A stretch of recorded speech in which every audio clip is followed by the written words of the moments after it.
যাই হোক, এটা নিশ্চয়ই সবাই জেনে গেছো, এটা প্রমোশনাল ভিডিও নয়। এই আলপস গুডনেসের রোজমেরি ওয়াটার সম্পর্কে কে না জানে, সবাই জানে। তো যাই হোক, এটার ক্লেম করে সেটা হচ্ছে হেয়ার গ্রোথ হবে। তোমরা এর সম্পর্কে নিশ্চয়ই সবাই জানো। তো আমি মোটামুটি ইউজ করেছি, আর আমার অলরেডি সত্যি এগুলো গজিয়েছিল। আমি হয়তো ঠিকঠাক মতো ইউজ করতে পারি না, কিন্তু ভাবলাম চলো আজকে যখন হেয়ারটা ক্লিন আছে আর এটা নন স্টিকি, তো ভাবলাম তোমাদেরকে ইউজ করে একটুখানি দেখিয়ে দিই। তো নর্মালি আমি এরকম করেই মেখে নিই আর ওভারনাইট রেখে দিই, আর কিছুই না, যেটা আমার স্ক্যাল্পের মধ্যে ঢুকে যায়। আর এর স্মেলটাও খুব একটা বাজে নয়, আমি নিতে পারি।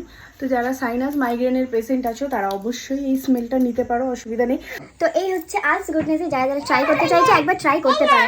আমার মেয়ে বলছে এটাকে ট্রাই করতে, এটাও তোমরা ট্রাই করতে পারো, তবে এরমভাবে চেপে চেপে, যদিও এর আর কিছু আস্ত রাখেনি, আমি নিজেও রাখিনি, তাই তো মামা?